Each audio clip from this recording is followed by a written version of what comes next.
Hi, this is Jason from Horrific Nightmares. Welcome back to Wild Eye Wednesday. Today we're going to be talking about Blessed Are the Children. But before I get into my review, I wanted to take the time to thank Wild Eye for sending me the screener to review for you guys. They have an awesome company. They are definitely where it's at with independent horror. I'm going to put the links to their YouTube channel and their official website in the description box below. Definitely check them out.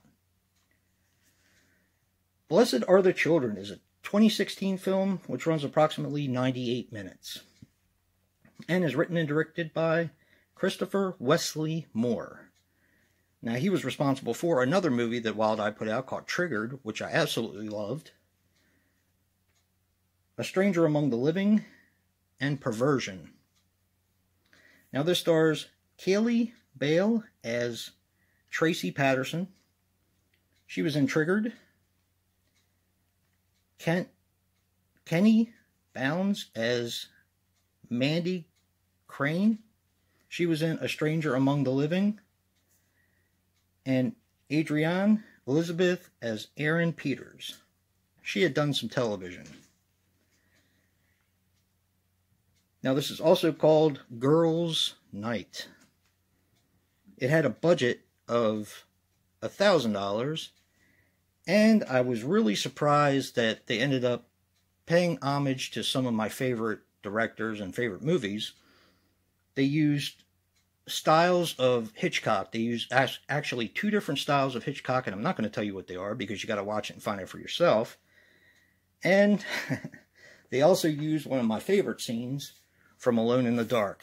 I'm not going to tell you what that is either. You're going to have to pretty much figure this out for yourself. Alright, definitely check out this movie. The first thing I will say is that I absolutely love Triggered, and I did not know that the director did Triggered as well. This guy knows slasher movies.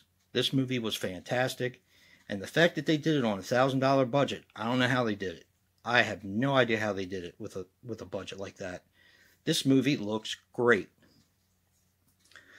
The acting, in my opinion, was above average for a low-budget horror film.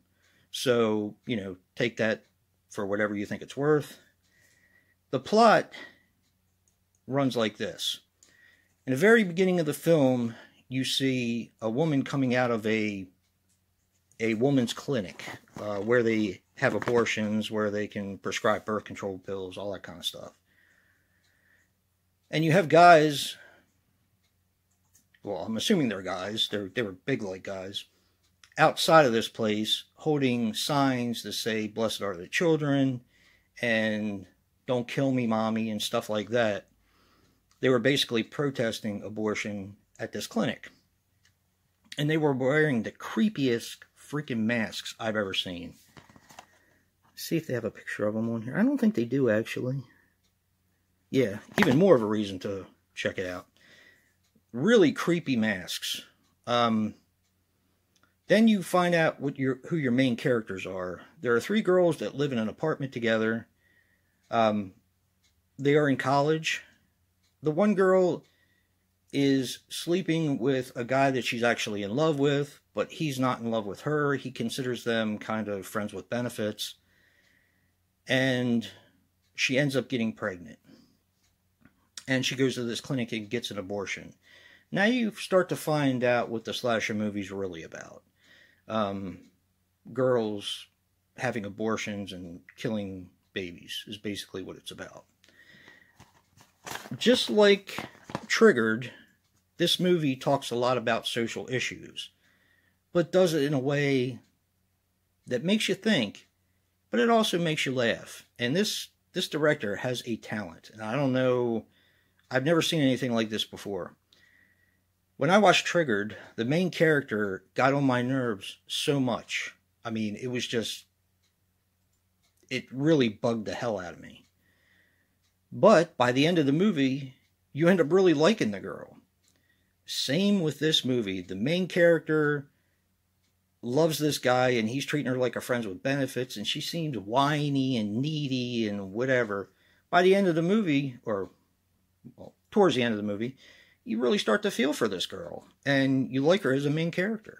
So he has a talent for this. The talent is writing. I was talking to my friend Dave about it. He said with writing, you can pretty much take an annoying character and make them kind of lovable. So I'm assuming it's the writing and the dialogue. Like I said, the acting was above average in my opinion. And the blood and gore were great. This is a really good slasher movie. Those of you who like slasher movies, this is a must-have. It's a must-watch. Definitely check this one out. Another special thank you to Wild Eye. And if you like what you're seeing here, hit that like button and subscribe. And until next time, peace.